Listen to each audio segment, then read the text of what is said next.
Shalom and good morning everyone. పరిశుద్ధులైన ఎలు బిడ్డలారా, అనేకులైన భక్తులు, భక్తురాండ్రు, విశ్వాసులు, విశ్వాసురాండ్రు వారు మాత్రమే కాదు, అనేకులైన సేవకులు సైతము ఆయన రాకడ, రెండవ రాకడ ఇంకా ఆలస్యం అవుతున్నది, ఎందుకు ఆలస్యం అవుతుందని అనుకుంటుంటారు. లేక ఇజ్రాయెల్ దేశంలో కానీ ఎక్కడైనా యుద్ధం స్టార్ట్ అయిందంటే ఇదిగో ఇక ఆయన రాకడ వచ్చేసింది, ఇదిగో ఆయన రెండవ రాకడ వచ్చేసింది అని అనేక ప్రవచనాలను తీసి మాట్లాడుతుంటుంటారు. కానీ పరలోకపు తండ్రికి ఒక ప్రణాళిక కలిగి ఉన్నది బిడ్డలారా. ఇక్కడ మనం ఈ దినం కృపావాక్యం కూడా అదే.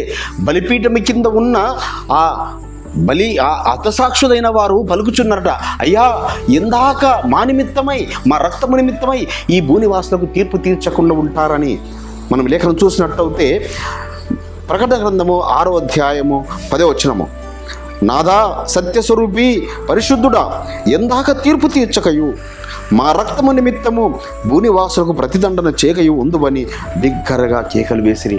ఎవరు? హతసాక్షులైన వారు ఆ మాటలు పలుకుచున్నారు. కానీ పరిశుద్ధులారా, పరలోకపు తండ్రికి ఒక లెక్క కలదు. ఆ లెక్కనే మరి అపోస్తున్న సౌలు గారు, పౌలు గారు, 3వ ఆకాశం కొనిపోబడిన ఆయన పలుకుచున్నారు. రోమాపత్రిక 11వ అధ్యాయంలో అన్యజనుల ప్రవేశము సంపూర్ణమగు వరకు ఆయన రాకడ ఆలస్యమవుతుంది. కాబట్టి అన్యజనుల ప్రవేశము ఎప్పుడు సంపూర్ణమవుతుంది? మనం అన్యజనులమే, మనకు రక్షణ అందింది. ఇది ఓన్లీ సేవకురాండ్ర పనినా బిడ్డలారా? కాదు. పరిశుద్ధులైన విశ్వాసులారా, యవనస్తులారైన బిడ్డలారా, మీరు సైతము మీ ఫ్రెండ్స్కు కానీ, మీ బంధువర్గమునకు కానీ, మీ ఇంటి వారికి కానీ, మీ యొక్క వీధికి లేక మీ కాలనీకి కానీ, మీ యొక్క గ్రామమునకు కానీ, మీ పట్టణమునకు కానీ సువార్త చాటేవారిగా ఉన్నారా? అప్పుడు అన్యజనుల ప్రవేశము సంపూర్ణమవడానికి కొరకు మన వంతు కృషి, మన వంతు పాత్ర మనం చేసిన వారమవుతాము. ఇంకా రెండవ గుంపు ఎవరట? హతసాక్షుల లెక్క సంపూర్ణము కావాల్సిందట. అనేకులైన మిషనరీసు మరి మన దేశంలో కాదు, అనేక దేశాలలో ఇప్పుడు సైతము అనేక దేశాల్లో హతసాక్షులు అవుతున్నారు. సో హతసాక్షుల లెక్క సంపూర్తి అవ్వాలి. ఈ రెండు జరిగినప్పుడు మరి ఈ సువార్త అన్యజనుల ప్రవేశం సంపూర్ణం ఎప్పుడవుతుంది బిడ్డలారా? మనము ప్రయాసపడినప్పుడు, మనం ప్రార్థించినప్పుడు, మనం ప్రకటించినప్పుడు, అదేవిధంగా నిజముగా మనము హతసాక్షులు అవ్వడానికి కొరకు సిద్ధముగా ఉన్నప్పుడు.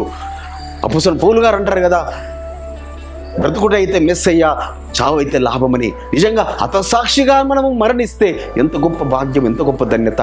అట్టి ధన్యత పరమ తండ్రి మనందరి ఎడల విస్తరింపచేయునుగాక.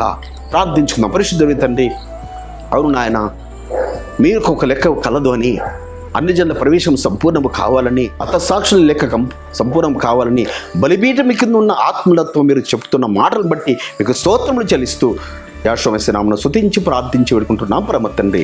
మన పరలోకపు తండ్రియు రక్షకుడును విమోచకుడు నజరేయుడైన యెహోవా యేసు వారి దివ్య సముఖం నుంచి మీకును, మీ కుటుంబాలకు, మీ వంశాలకు శాంతి, సమాధానం, కృపయు నిరంతరము నిలిచి ఉండునుగాక. ఆమేన్.